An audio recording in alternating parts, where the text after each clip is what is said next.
दगडू बहिरनाथ राऊत उर्फ भाऊ आणि गबा द्रौपदाबाई दगडू राऊत यांच्या पुण्यस्मरणानिमित्त आज या ठिकाणी आपण जमलेलो आहोत. त्यांच्या आठवणींना उजाळा देण्यासाठी हरिभक्त परायण दगडे महाराज टोलेवाडीकर यांचे उत्तम प्रवचन या ठिकाणी आपण आज पाहिलं ऐकलं. खरं म्हणजे आजचा काळ हा कलियुगाचा काळ आहे. महाराज तुमच्या सर्व ज्या भावना आहेत, तुम्ही ज्या व्यक्त केल्या भावना, ह्याच्या कलियुगाच्या काळात जवळजवळ नवीन जे युग आहे ते नवीन युगामध्ये पाळणं अशक्य वाटतं.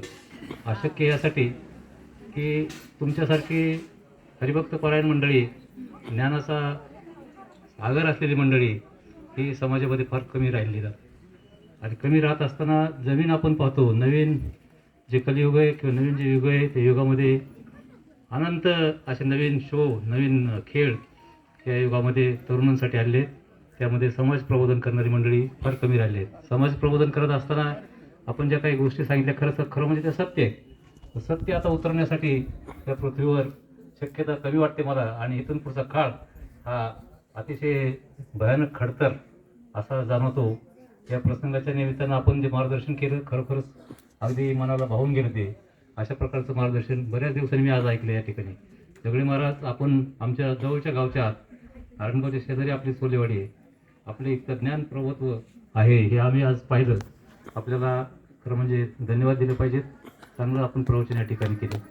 या प्रवचनाच्या निमित्तानं आपण सर्वजण त्यांचं श्रवण केलं. तुम्हालाही थोडीफार आपल्याला नवीन म्हणजे मी स्वतः नवीन काही माझ्या विचारामध्ये बदल होतोय का आजचं प्रवचन ऐकल्यानंतर असं मला जाणवायला लागलं की आपणही थोडा असा बदल केला पाहिजे. कारण आपलं उतार व्हायला लागलं. त्यांनी एक प्रयोग सांगितला की आपण कोणत्या चौथ्या स्थानावर केल्यानंतर काय असतं परिस्थिती, त्या पद्धतीने आपणही आता राहण्याचा प्रयोग केला पाहिजे असं या ठिकाणी मला म्हणावंसं वाटतं. खरं म्हणजे आमचे तुकारामजी राऊत यांनी रात्री उशिरा 10:30-11 वाजता या ठिकाणी निमंत्रित केलं आणि मला सांगितलं की उद्या कसल्या परिस्थितीत आपल्याला या ठिकाणी यावं लागेल.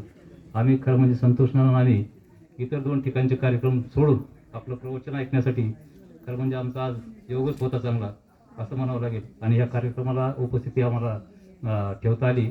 आपला सर्वांचं पुन्हा एकदा मी या ठिकाणी आम्हाला आमंत्रित केल्याबद्दल, आम्हाला या ठिकाणी बोलण्याची संधी दिल्याबद्दल मी आभार मानतो. आणि या दोन्ही माऊलींना या ठिकाणी आपल्या सर्वांतर्फे भावपूर्ण श्रद्धांजली वाहतो. धन्यवाद.